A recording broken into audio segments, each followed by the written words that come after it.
السلام علیکم ورحمۃ اللہ وبرکاتہ۔ الحمد للہ رب العالمین والصلاة والسلام علی سید الانبیاء والمرسلین وعلی آلہ وصحبہ اجمعین ومن تبعہم بإحسان الی یوم الدین، اما بعد۔ آج کی رمضان کی 12ویں رات تھی۔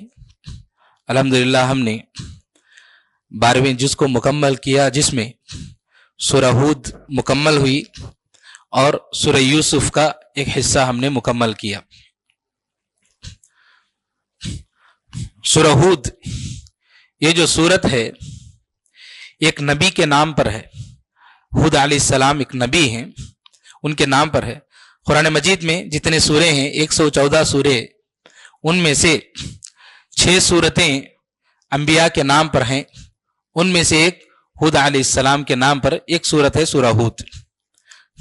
اس سورت میں اللہ رب العالمین نے کسی بھی قوم کو کس وقت اور کس جرم کی وجہ سے، کس گناہ کی وجہ سے ہلاک کرتا ہے، عذاب سے دوچار کرتا ہے، اس کا اللہ رب العالمین نے اس سورت میں تذکرہ فرمایا۔ اس سورت میں اللہ رب العالمین نے 6 اقوام، 6 انبیاء اور ان کی 6 اقوام کا تذکرہ فرمایا۔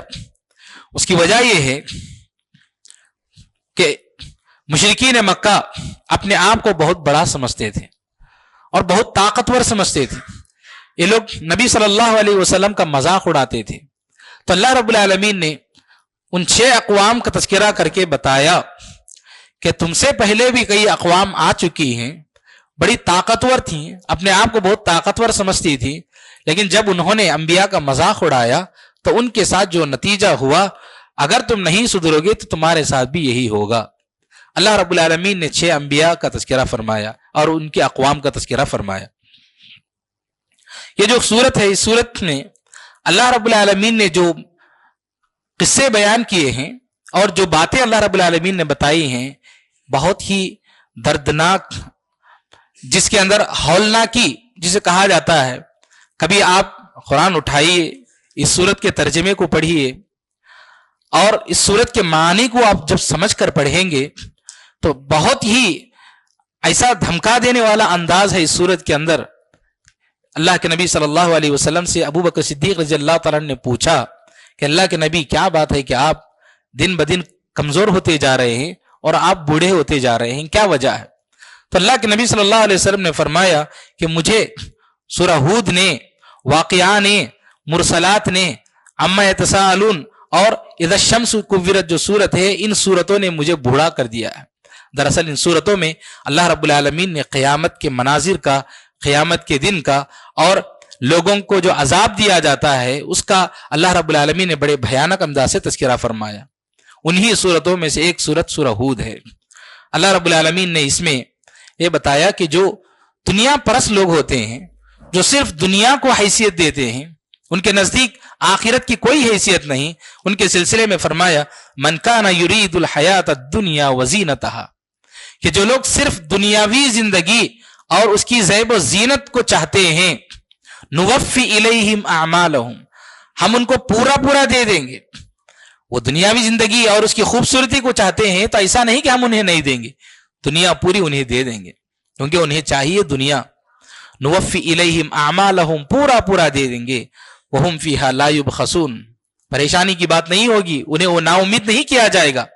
اولئک الذین لیس لہم فی الآخرۃ الا النار، لیکن یہ وہی لوگ ہیں قیامت کے دن انہیں جہنم کے علاوہ کچھ ملنے والا نہیں ہے، آگ کے علاوہ کچھ ملنے والا نہیں ہے، کیونکہ انہوں نے آخرت کے لیے تیاری نہیں کی ہے۔ آخرت ان کے زندگی کا مقصد نہیں تھا، بلکہ صرف دنیا پانا ان کے مقصد تھا۔ تو دنیا ہم انہیں خوب دے دیے دنیا میں، لیکن آخرت کے اندر ہمیں انہیں کچھ نہیں دیں گے۔ وَحَبِطَ مَا صَنَعُوا فِيهَا وَبَاطِلٌ مَا كَانُوا يَعْمَلُونَ، اور دنیا میں جو کچھ بھی انہوں نے کیا سب کچھ برباد ہو جائے گا، اس کا کوئی فائدہ نہیں ہوگا۔ اللہ رب العالمین نے تذکرہ فرمایا۔ چنانچہ ہماری زندگی کا مقصد ایک ہی ہونا چاہیے، وہ یہ کہ ہم اپنی آخرت کے لیے تیاری کریں، آخرت میں ہم کامیاب ہو جائیں۔ یہ جو دنیا ہے 4 دن کی زندگی ہے، انسان زیادہ سے زیادہ کتنے سال جیے گا؟ اور زندگی ہر کسی کی گزر رہی ہے۔ ایسا نہیں کہ بہت ہی حیثیت والا آدمی ہی زندگی گزار رہا ہے اور کوئی فقیر نہیں گزار پا رہا، ایسی بات نہیں ہے. سب زندگی گزار رہے ہیں، سب کی زندگی گزر رہی ہے. جس کے پاس دنیا ہے وہ بھی 80 سال گزار رہا ہے، تو جس کے پاس نہیں ہے وہ بھی 80 سال گزارتا ہے. بس فرق یہ ہے کہ زندگی کے گزارنے کے لائف سٹائل میں تھوڑا بہت فرق ہے، ورنہ سب کی زندگی گزر رہی ہے. دنیا گزر جائے گی، سب کی گزر جائے گی. اگر اسی زندگی کے پیچھے انسان پڑے گا تو پھر آخرت میں اسے کچھ نہیں ملے گا. یہ اللہ رب العالمین نے صاف صاف بتایا. یہ مشرکین مکہ کی یہ صفت تھی، یہ چاہتے تھے. لیکن یہ بات ہر مسلمان کے لیے بھی ایک درس عبرت ہے کہ ہر مسلمان کو بھی یہ سوچنا چاہیے کہ میری زندگی کا مقصد کیا ہے، میں کس چیز کے لیے تیاری کر رہا ہوں. ہر انسان کو ہمیشہ سوچتے رہنا چاہیے کہ میں آخرت کی فکر کروں. صرف دنیا کمانا، دنیا کے پیچھے پڑنا، بیوی بچوں کے لیے کچھ جمانا اور یہ چلے جانا، یہ ہماری زندگی کا مقصد نہیں ہے. اللہ رب العالمین ہماری محنت کے ساتھ ہم جو کچھ محنت کر رہے ہیں اس پر اللہ رب العالمین دے رہا ہے، الحمدللہ. لیکن اس کے پیچھے انسان کو نہیں پڑنا ہے، پیچھے ہم کو پڑھنا ہے آخرت کے. یہ بات ہمیں یہاں پر یہ درس ملتا ہے. اہل مکہ کے لوگ تھے، وہ یہی سمجھتے تھے کہ ہمارے پاس بہت مال ہے، یہ جو مسلمان ہیں سب فقراء ہیں. انبیاء کی جنہوں نے اتباع کی اکثر وہ غریب لوگ ہوا کرتے تھے. اکثر لوگ مال کی وجہ سے، چونکہ ان کا لائف سٹائل الگ ہوتا تھا، اسلام کے حساب سے ان کی زندگی کو ایڈجسٹ کرنا بہت مشکل ہوتا تھا، اس لیے یہ لوگ انبیاء کرام کی مخالفت کرتے تھے. تو یہ لوگ سمجھتے تھے کہ ہم بہت مالدار ہیں، یہ جو صحابہ ہیں جنہوں نے اسلام قبول کیا سب فقراء ہیں. اگر اللہ رب العالمین حقیقت میں ہوتا جس کی یہ لوگ یہ بات کر رہے ہیں تو کہتے ہیں کہ اللہ رب العالمین ہم سے خوش ہے اسی لیے مال ہم کو دیا ہے، اور ان سے ناخوش ہے اس لیے اللہ رب العالمین نے انہیں نہیں دیا. اس طرح کی باتیں یہ لوگ کرتے تھے. تو اللہ رب العالمین نے ان کا جو گھمنڈ تھا کہ ہمارے پاس بہت کچھ ہے اس لیے اللہ رب العالمین ہم سے خوش ہے، ان ساری باتوں کے ان کے اس گھمنڈ کو توڑنے کے لیے، انبیاء کی نافرمانی جو کرتے تھے اس کے گھمنڈ کو توڑنے کے لیے، جو مذاق اڑاتے تھے اس مذاق کا جو انداز ہے اس کو توڑنے کے لیے اللہ رب العالمین نے انبیاء کا تذکرہ فرمایا اور ان کے اقوام کا تذکرہ فرمایا جنہیں عذاب دیا گیا. سب سے پہلے یہاں پر نوح علیہ السلام کی قوم کا تذکرہ ہوا. نوح علیہ السلام 950 سال تک اپنی قوم کو سمجھاتے رہے، بہت سمجھایا، کوئی معمولی مدت نہیں ہے. 950 سال سمجھاتے رہے. آپ کا مذاق اڑایا جاتا رہا، کیا کیا باتیں آپ کو کی جاتی رہی، لیکن صبر کرتے رہے. جب یہ مدت گزر گئی 950 سال بعد تو نوح علیہ السلام مایوس ہو گئے اور نوح علیہ السلام نے دعا کی تو اللہ رب العالمین نے حکم دے دیا کہ اے نوح اب آپ ایک کشتی بنا لیجئے، اللہ رب العالمین کا عذاب آنے والا ہے، ہماری نگرانی میں آپ کشتی بنائیے. نوح علیہ السلام ایک بڑی کشتی بنا رہے تھے. قوم کے لوگ جو سردار تھے، اس قوم کے جو سردار بڑی حیثیت والے لوگ سامنے سے گزرتے تو کہتے نوح یہ کیا کر رہے ہو آپ؟ وَكُلَّمَا مَرَّ عَلَيْهِ مَلَأٌ مِّن قَوْمِهِ، جب کبھی آپ کے پاس سے قوم گزرتی، کچھ لوگ گزرتے، سَخِرُوا مِنْهُ، آپ کا مذاق اڑاتے تھے. پھر نوح علیہ السلام کہتے تھے قَالَ إِن تَسْخَرُوا مِنَّا، آپ ہمارا مذاق اڑا رہے ہو، فَإِنَّا نَسْخَرُ مِنْكُمْ كَمَا تَسْخَرُونَ، جب اللہ کا عذاب آئے گا، آنے والا ہے اللہ کا عذاب، پانی آئے گا. مذاق کیا اڑاتے تھے؟ نوح آپ کیا کر رہے ہو، یہ کشتی کیوں بنا رہے ہو؟ یہاں پر پینے کے لیے پانی نہیں ہے اور آپ کشتی بنا رہے ہیں، یہ کشتی کہاں جائے گی اتنی بڑی کشتی؟ مذاق اڑاتے تھے.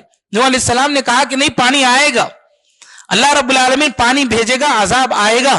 جو تم مذاق اڑا رہے ہو فَإِنَّا نَسْخَرُ مِنْكُمْ كَمَا تَسْخَرُونَ، جیسے تم مذاق اڑا رہے ہو ہم بھی تمہارا مذاق اڑائیں گے.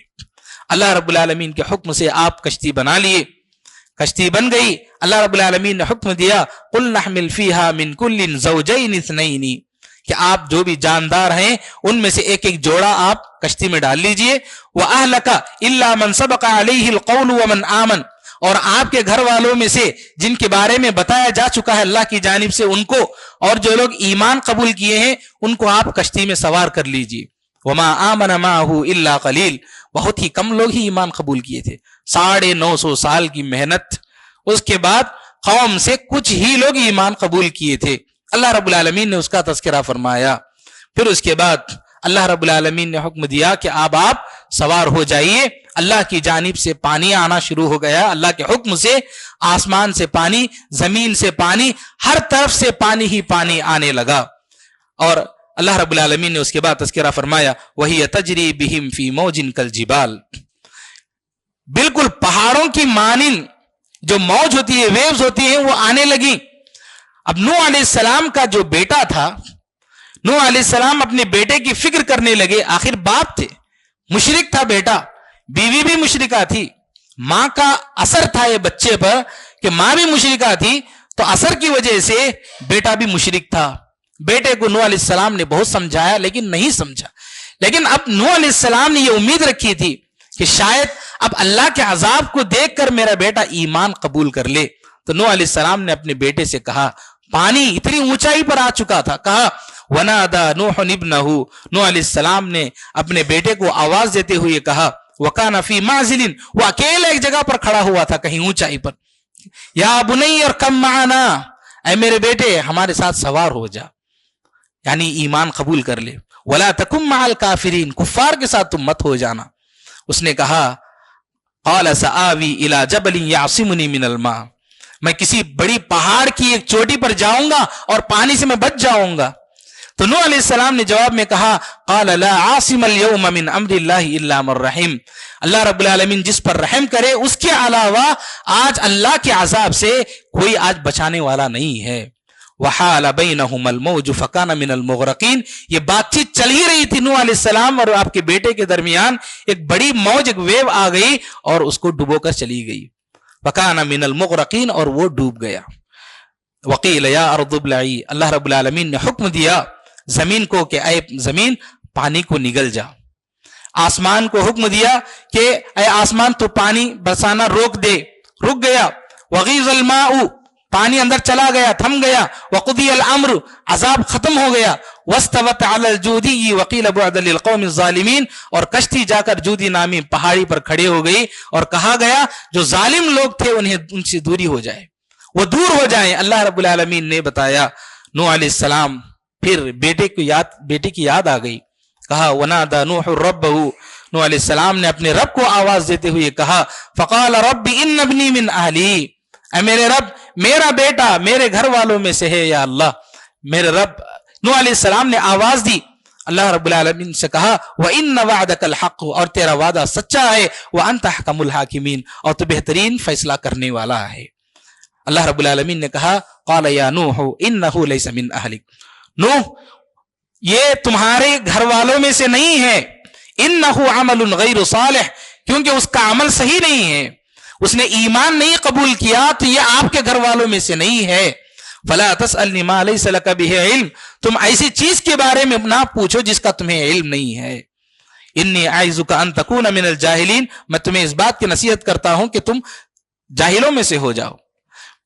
قَالَ رَبِّ إِنِّي أَعُوذُ بِكَ أَنْ أَسْأَلَكَ مَا لَيْسَ لِي بِهِ عِلْمٌ، فوراً نوح علیہ السلام متنبہ ہو گئے اور کہا اے اللہ میں اسی چیز کے بارے میں سوال نہیں کروں گا جس کا مجھے علم نہیں ہے۔ وَإِلَّا تَغْفِرْ لِي وَتَرْحَمْنِي، اگر تو مجھے معاف نہیں کرے گا، تو مجھ پر رحم نہیں کرے گا تو پھر میں اکم من الخاسرین، تو نقصان اٹھانے والوں میں سے ہو جاؤں گا۔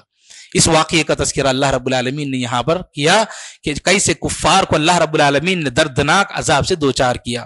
پھر اس واقعے کے بعد اللہ رب العالمین نے قوم ہود کا تذکرہ فرمایا، ہود علیہ السلام کی قوم جو کہ عاد جس کا نام تھا اس کا تذکرہ فرمایا۔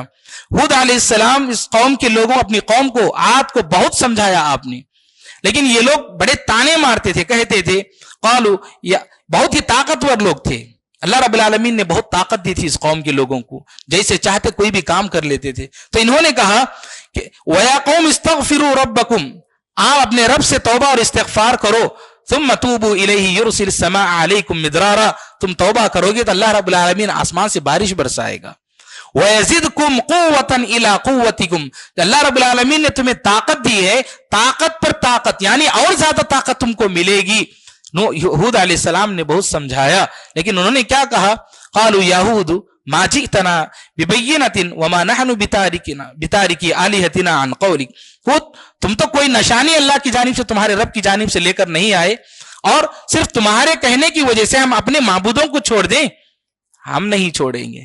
اس طرح سے انہوں نے کہا اور کہا ان نقول الا تراک بعض الہتنا بسوء، تم یہ جو باتیں کر رہے ہو ایسا لگتا ہے ہمارے معبودوں کا شاپ تمہیں لگا ہے.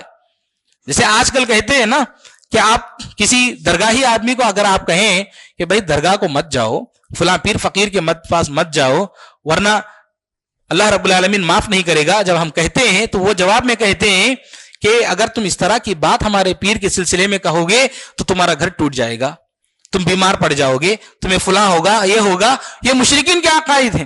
تو ان لوگوں نے یہی کہا تھا کہ دراصل تمہیں ہمارے معبودوں کا شاپ لگا ہوا ہے. اس طرح سے کہا. بس انہوں نے کہا، ہود علیہ السلام نے کہا قال انی اشہد اللہ واشہدوا، میں اللہ رب العالمین کو گواہ بناتا ہوں اور تم بھی گواہ رہو، انی بریء مما تشرکون، تم جو شرک کر رہے ہو میں اس سے بری ہوں. اور پھر کہا من دونہ فکیدونی جمیعا ثم لا تنظرون، کہ کہا کہ تم سارے اپنے معبودوں کو لے کر آؤ لیکن اس کے باوجود تم میرا کچھ نہیں بگاڑ سکتے. یہ جو جملہ کہا ہود علیہ السلام نے، شاید علماء کہتے ہیں، مفسرین کہتے ہیں کہ شاید اس قول کی وجہ سے اس سورت کا نام سورہ ہود رکھا گیا ہے. اور چنانچہ اس کے بعد اس قوم کو، قوم عاد کو اللہ رب العالمین نے عذاب سے دوچار کیا اور جو اہل ایمان تھے ان کو ہود علیہ السلام کے ساتھ بچا لیا. پھر اس کے بعد اللہ رب العالمین نے یہاں پر قوم صالح علیہ السلام کی قوم کا تذکرہ فرمایا. اس قوم نے صالح علیہ السلام سے کہا اگر تم حقیقی معنوں میں نبی ہو تو سامنے جو بڑا پہاڑ دکھ رہا ہے اس پہاڑ سے ایک بڑی جسم کی ایک اونٹنی لے کر آنا نشانی کے طور پر. وہ اونٹنی جو ہے، وہ اونٹنی پہاڑ سے نکلنا اور بہت بڑے جسم والی ہونا، اور وہ آنے کے بعد بچہ جنم دینا، تو ہم ایمان قبول کریں گے. دراصل یہ لوگ اس انداز سے کہہ رہے تھے کہ نہ یہ پہاڑ سے اونٹنی لا سکتے ہیں اتنے بڑے جسم کی، اور نہ وہ بچہ جنم دے گی، اور نہ ہی ہم ایمان قبول کریں گے. لیکن اللہ رب العالمین نے اس نشانی کو دیا. صالح علیہ السلام نے دعا کی، اللہ رب العالمین کے حکم سے ایک بڑی اونٹنی آئی، اس نے بچہ جنم دیا، اور اللہ رب العالمین نے ان کی اس جو طلب تھی اسی طلب کو ان کے لیے ایک جو پریشانی بنا دیا. وہ اونٹنی اتنی بڑی تھی، جب وہ آئی وہ لوگ اس ایمان تو قبول نہیں کیے، البتہ ادھر ادھر کھیتوں میں جاتی تھی اور جا کر کے پورا کھیت کھا لیتی تھی کیونکہ بہت بڑی اونٹنی تھی، اور جب کسی کنویں کا پانی پیتی تو سارا پانی پی جاتی.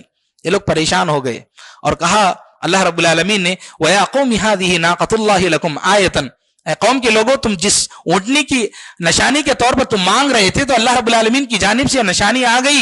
فَذَرُوهَا تَأْكُلْ فِي أَرْضِ اللَّهِ، اب اس کو تم چھوڑ دو تاکہ وہ جہاں کھانا چاہتی ہے کچھ بھی کھا لے. وَلَا تَمَسُّهَا بِسُوءٍ، تم اس کو چھونا نہیں. فَيَأْخُذَكُمْ عَذَابٌ قَرِيبٌ، ورنہ قریب میں عذاب آ جائے گا. لیکن ان لوگوں نے نافرمانی کرتے ہوئے فَعَقَرُوهَا، اس اونٹنی کی پاؤں کو جو ہے ٹانگوں کو انہوں نے کاٹ دیا. تو اللہ رب العالمین کی جانب سے حکم آیا فَقَالَ تَمَتَّعُوا فِي دَارِكُمْ ثَلَاثَةَ أَيَّامٍ، اب 3 دن کا الٹیمیٹم دیا جا رہا ہے، تم خوب انجوائے کرو اپنے گھروں میں 3 دن، اس کے بعد عذاب آنے والا ہے. چنانچہ اللہ رب العالمین کا ایک بہت ہی رسوا کرنے والا عذاب اس قوم پر آیا. ایک زبردست چیخ آئی، ایک بہت زبردست پکار آواز آئی، اس آواز سے، اس چیخ اور پکار سے وہ قوم ختم ہو گئی اور اپنے گھروں میں سب بس ایسے ہی پڑے ہوئے تھے. ایسا تھا کأن لم یغنوا فیہا، کہ وہاں پر وہ لوگ اس سے پہلے کبھی تھے ہی نہیں، بالکل پڑ گئے تھے، ایک چیخ کی آواز سے ختم ہو گئے یہ لوگ. اللہ رب العالمین نے عذاب سے دوچار کیا. اور پھر اس کے بعد اللہ رب العالمین نے قوم لوط کا تذکرہ فرمایا. اردن جو ہم جارڈن کہتے ہیں ابھی جو ملک ہے، وہاں پر ایک قوم بستی تھی ابراہیم علیہ السلام کے زمانے میں. اس قوم کے لوگ شرک کے ساتھ ساتھ ان کے اندر بہت ہی اخلاقی گمراہیاں بھی تھیں، برائیاں بھی تھیں. وہ لوگ ہم جنس پرستی تھے، ہم جنس پرست تھے، یعنی یہ کہ مرد عورتوں سے اپنی خواہش پوری کرنے کی بجائے اپنے ہم جنس مردوں سے جو خواہش پوری کیا کرتے تھے. تو اللہ رب العالمین نے اس قوم کو سمجھانے کے لیے لوط علیہ السلام کو نبی بنا کر بھیجا. لوط علیہ السلام نے جا کر اس قوم کو سمجھایا، لیکن اس قوم کے لوگوں نے نہیں سمجھا. اور فرشتے آئے عذاب کے لیے. جب فرشتے ایک بہت ہی خوبصورت شکل میں، خوبصورت مردوں کی شکل میں لوط علیہ السلام کے پاس پہنچے، جب معلوم ہوا بستی کے لوگوں کو کہ خوبصورت مرد آئے ہوئے ہیں لوط علیہ السلام کے گھر، تو وہ لوط علیہ السلام کے گھر پہنچ گئے مردوں کے لیے. تو لوط علیہ السلام پریشان ہو گئے کہ کیا کیا جائے. تو لوط علیہ السلام نے کہا قال یا قوم ہؤلاء بناتی، اتنا پریشان کیا کہ لوط علیہ السلام کو مجبور ہونا یہ کہنا پڑا کہ اے قوم کے لوگوں، میری یہ بیٹیاں ہیں، اگر تم کو خواہش پوری کرنی ہے تو میری بیٹیاں ہیں، ہن اطہر لکم، یہ پاک ہے تمہارے لیے، فاتقوا اللہ ولا تخزونی فی ضیفی، تم اللہ سے ڈرو میرے مہمانوں کے معاملے میں، میرے مہمانوں کو شرمندہ مت کرو. یہ کہا لوط علیہ السلام نے. آپ اندازہ لگائیے کتنا پریشان کیا ہوگا ان لوگوں نے کہ ایک نبی کو یہ کہنا پڑا کہ میری بیٹیاں ہیں، اگر آپ کو خواہش پوری کرنی ہے تو یہ پاک ہیں، میرے مہمانوں کو رسوا مت کرو. الیس منکم رجل الرشید، کیا تم میں کوئی نیک آدمی نہیں ہے؟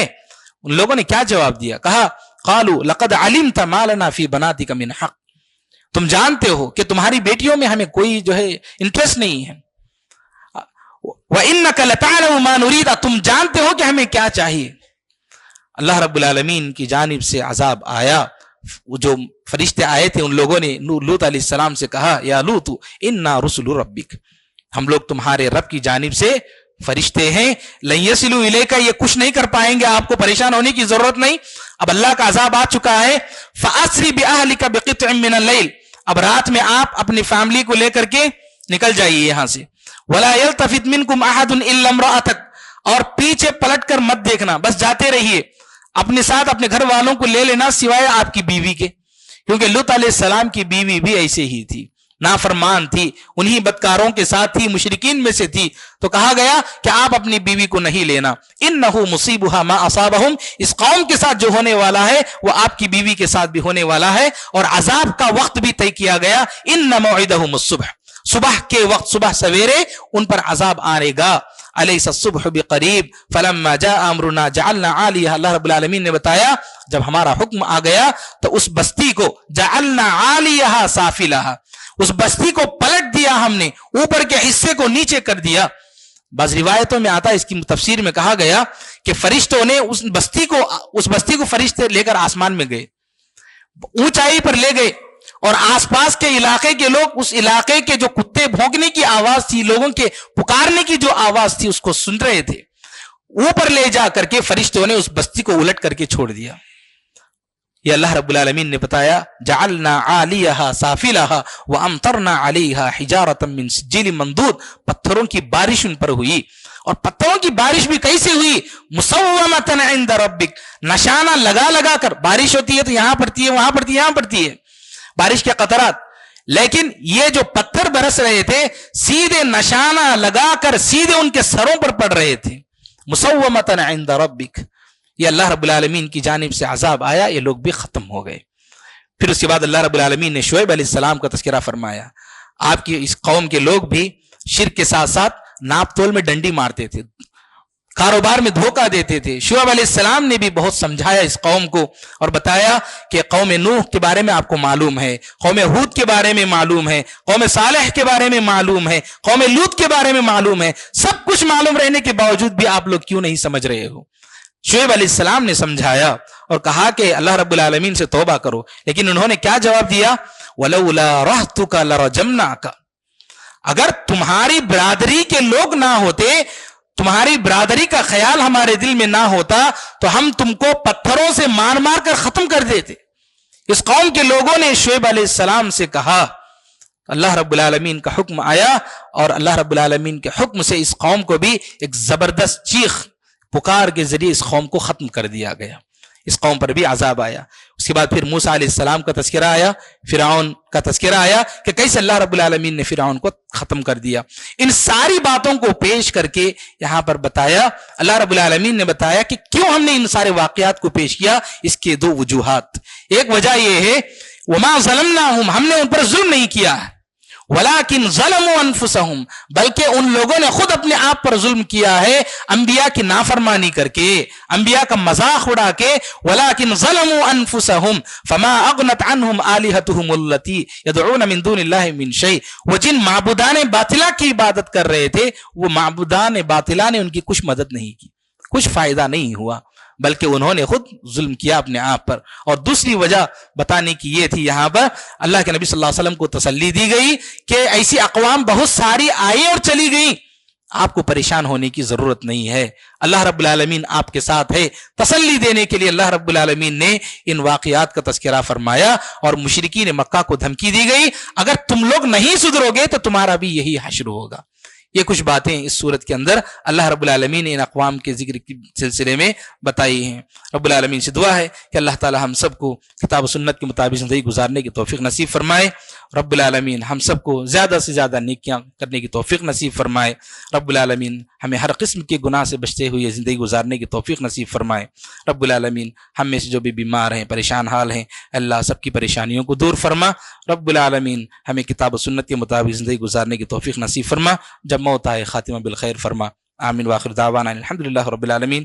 ربنا تقبل منا انک انت السمیع العلیم وتب علینا انک انت التواب الرحیم برحمتک یا ارحم الراحمین والحمدللہ رب العالمین۔